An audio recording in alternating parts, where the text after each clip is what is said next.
pohon angoluan diana diamagon tung selalu tosaki do di sisa Yesus.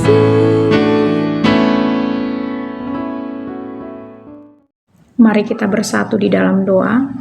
Terpujilah Engkau Tuhan Allah Bapa kami yang memberkati kami. Pada saat ini Tuhan, kami akan mendengarkan firman Tuhan, sertai hati dan pikiran kami. Dalam nama Tuhan Yesus kami berdoa.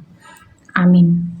Saudara terkasih dalam Tuhan Yesus Kristus, nats firman Tuhan yang memberkati kita hari ini tertulis di dalam Mika 7 ayat 18, dikatakan, "Siapakah Allah seperti Engkau yang mengampuni dosa dan yang memaafkan pelanggaran dari sisa-sisa miliknya sendiri, yang tidak bertahan dalam murkanya untuk seterusnya, melainkan berkenan kepada kasih setia?" Demikian firman Tuhan.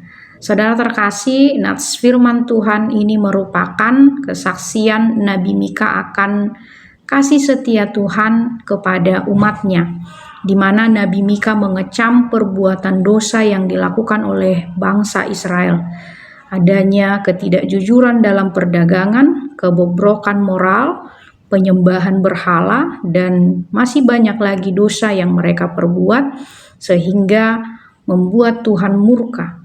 Karena itu Nabi Mika memohon kepada Tuhan supaya mengampuni umatnya dan membiarkan mereka terlepas dari pembuangan.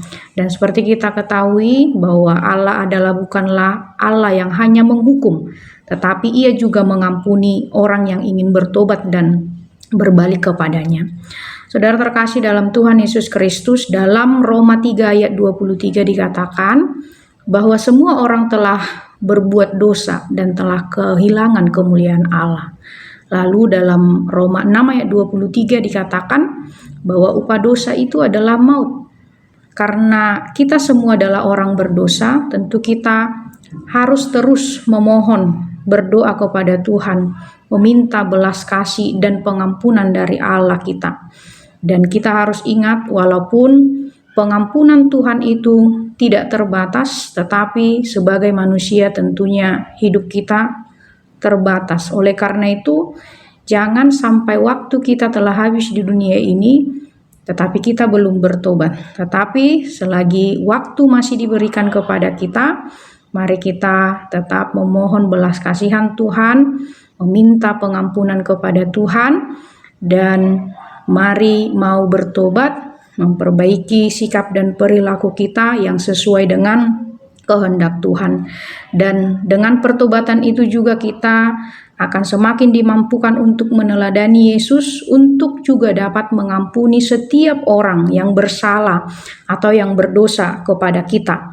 Memang mengampuni tidaklah mudah, tetapi Roh Kudus atau Roh Tuhan akan memampukan kita untuk memberikan pengampunan kepada orang-orang yang melukai hati kita, yang memfitnah kita, ataupun mungkin menghancurkan hati kita. Sebagaimana doa yang diajarkan oleh Tuhan Yesus yang mengatakan, "Dan ampunilah kami akan kesalahan kami, seperti kami juga mengampuni orang yang bersalah kepada kami." Amin. Mari kita bersatu di dalam doa. Terima kasih Tuhan untuk firman-Mu yang sungguh luar biasa, mengingatkan kami bahwa Engkau adalah Tuhan yang penuh dengan kasih setia, yang mengampuni kami tanpa batas. Oleh karena itu Tuhan, ajarlah kami untuk juga tetap hidup dalam kasih, dapat mengampuni orang-orang yang bersalah kepada kami, sebagaimana Tuhan juga mengampuni dosa dan kesalahan kami. Ajarlah kami Tuhan untuk menyadari bahwa karena kasih setia-Mu, maka kami dilayakkan untuk menjadi anak-anak-Mu. Maka tuntunlah kami melalui Roh-Mu, Roh Kudus, untuk juga dapat meneladani Engkau yang juga mengasihi tanpa batas. Terpujilah Engkau Tuhan, berkati aktivitas kami sepanjang hari ini. Di dalam nama Tuhan Yesus kami berdoa dan mengucap syukur kepadamu. Amin.